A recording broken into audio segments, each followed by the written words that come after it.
Assalomu alaykum hammaga. Hozir men sizlarga tushuntirib beradigan mavzuim bu Fibonacci instrumenti bo'ladi. Ko'pchilik Fibonacci strategiya deb eshitgan yoki Fibo deb eshitgan. Aslida bu Fibonacci instrumenti bo'ladi. Fibonacci o'zi aslida instrument bo'lib, u instrument yordamida juda ko'plab strategiyalar paydo bo'lgan. Hozir biz sizlar bilan Fibonacci'ni bazaviy nastroykada o'rganamiz, ya'ni birinchi va oddiy holatini ko'rib chiqamiz va undan keyingi darslarimizda Fibonacci yordamida boshqa strategiyalarni o'rgataman. Fibonacci'ni o'zi asosiy vazifasi откатовый va разворотный zonani ko'rsatib beruvchi instrument hisoblanadi. Hozir men sizlarga grafikda Fibonacci'ni to'liqroq tushuntirib beraman. Birinchi o'rinda Fibonacci instrumenti bizda instrumentlar qatorida 3-qatorda joylashgan Fibonacci bo'limi. Birinchisi o'sha bizda asosiy Fibonacci anaqasi hisoblanadi, instrument hisoblanadi. Korreksiya va Fibonacci. Buni ko'rishingiz mumkin. Hozir boshqacha nastroykaga turibdi, lekin buni nastroykasini hozir biz bazaviy qolishimiz uchun o'rtasiga bitta bosib, mana nastroykada pastda shablon degan joyi bor. Shu yerda strelkani bosib, применить по умолчанию degan joyi bor. O'shandan qo'yib olamiz bazaviysiga. Ko'rishingiz mumkin, bu yerda har xil raqamlar, ya'ni tushunmagan odamlar uchun har xil raqamlar turibdi. Buni har bittasi уровень deyiladi. Ko'rishingiz mumkin 0, 0382, 0618, 1 va qolganlari. Endi hop ko'rishingiz mumkin, mana shu bizda Fibonacci'ning bazaviy ko'rinishi hisoblanadi. Endi buni qanaqa ishlatamiz? Hop, aytib o'tganimdek, Fibonacci'ning asosiy vazifasi bizda razvorot va откатni ko'rsatib beruvchi instrument hisoblanadi. Mana misol uchun bizda hozir uptrend holati va bu yerdan hozir chizaman downtrend holati. Hop, endi ko'rishingiz mumkin, hozir bizda uptrend holati. Fibonacci'ni o'zi qanaqa ishlatamiz? Biz Fibonacci ishlatishimiz uchun birinchi o'rinda bizga minimum va maksimum kerak bo'ladi. Ya'ni mana bizda bu minimum nuqta va maksimum nuqta. Endi uptrend holatida biz Fibonacci'ni minimumdan maksimumga tortamiz. Maksimumga tortganimizda ko'rishingiz mumkin 0786, 0618, 05, 0382 va 0236. Hop, bu zonalarda endi qaranglar. Ko'rishingiz mumkin, bizda 5 ta kirish nuqta bor, ya'ni kirish zonasi. Endi bizda bu yerda hammasini ishlata olmaymiz. Sababi bozor qaysidir payt bu nuqtadan razvorot olib ketadi, qaysidir payt bu nuqtadan razvorot olib ketadi. Shuning uchun Fibonacci'ni asosiy o'zining kuchli zonasi bor. Albatta qolgan zonalari ham yaxshi ishlab beradigan holatlar bo'ladi. No kuchliroq zona bizda eslab qolinglar, har doim 05 va 0618 hisoblanadi. Mana bu oralig'i, ya'ni 05 va 0618 oralig'i bizda kuchli zona hisoblanadi. Ya'ni bozor juda ko'p holatlarda 80-85% holatda 05 va 0618 zonagacha atkat berib, shu zonada razvorot qiladi. Shuni eslab qolishinglarni maslahat beraman. 0236, 0382, 0786 lar ham ishlab beradigan zona hisoblanadi. Aytib o'tganimdek, ko'proq holatda mana shu zonamizdan bizda reaksiya oladi. Hop akalar, kirish nuqtani qanaqa topish o'rgandik. Endi hozir men sizlarga stop loss va take profit zonani qanaqa aniqlash tushuntirib beraman.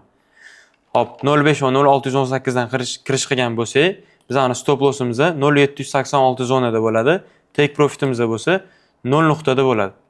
Hop, hozir biz sizlar bilan uptrend holatini polniy gaplashib o'tdik. Ya'ni qanaqa kirish nuqta olish, Fibonacci'ni qanaqa tortish, stop loss take profit zonalari. Endi xuddi shu holatda, ya'ni men sizlarga downtrend holatida tushuntirib beraman. Hop, downtrend holatida bizda Fibonacci navbarotiga tortiladi. Ya'ni hozir uptrend holatida biz minimumdan maksimumga tortgan bo'lsak, downtrend holatida maksimumdan minimumga tortamiz. Hop, akalar, mana bizda maksimum va minimum nuqtamiz. Fibonacci'ni olamiz, maksimumdan minimumga tortiladi. Maksimumdan minimumga tortganda bizda kirish nuqtamiz o'sha boshida aytib o'tganimdek, kuchli zonamiz 0618 va 05 bo'ladi. 0618 va 05 oralig'ida biz kirish nuqta qilgan bo'lsak, stop lossimiz xuddi buy holatiga o'xshab 0786 da stop loss va 0 уровенida bizda take profit bo'ladi. Ko'rishingiz mumkin, stop loss, take profit, kirish nuqta hamma joy aniq. Endi akalar, hozir men sizlarga polniy tushuntirib berdim uptrend, downtrend holatlarini, xuddi shu holatlarni endi real bozorda sinab ko'ramiz. Hop akalar, mana hozir HUSD, ya'ni tilla grafikidamiz 15 minutlik time frame holatida. Mana ko'rishingiz mumkin, bu yerda bizda minimum holati va maksimum holati. Uptrend holatida bizda Fibonacci minimumdan maksimumga tortiladi.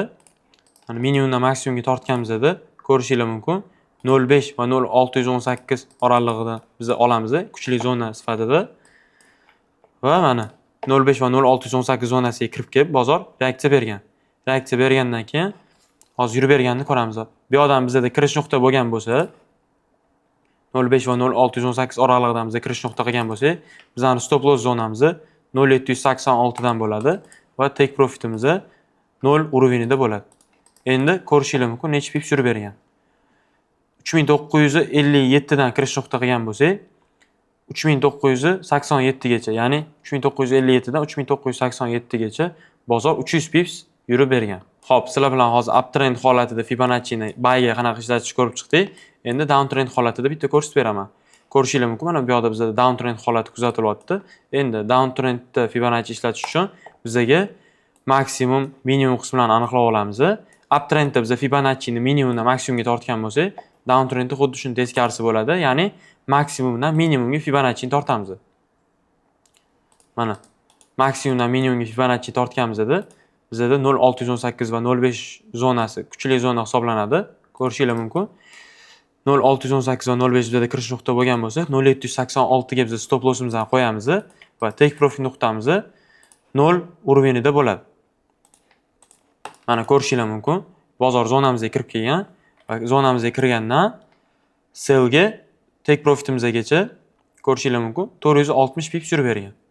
Mana akalar, hozir sizlar bilan Fibonacci instrumentini o'rgandik. Ya'ni buy sell holatlariga qanaqa ishlatish, kirish nuqta qanaqa qilamiz, uptrend, downtrend holatda qaysi payt qanaqa tortamiz, stop loss, take profit nuqta hammasini o'rgandik. Xudo xolasa hammaga manfaatli bo'ldi degan umiddaman. Keyingi darslarda xudo xolasa bundan ham kuchli narsalar o'rgatishga xudo xolasa qo'ldan kelgancha harakat qilamiz. Hammaga kattakon rahmat e'tibor uchun.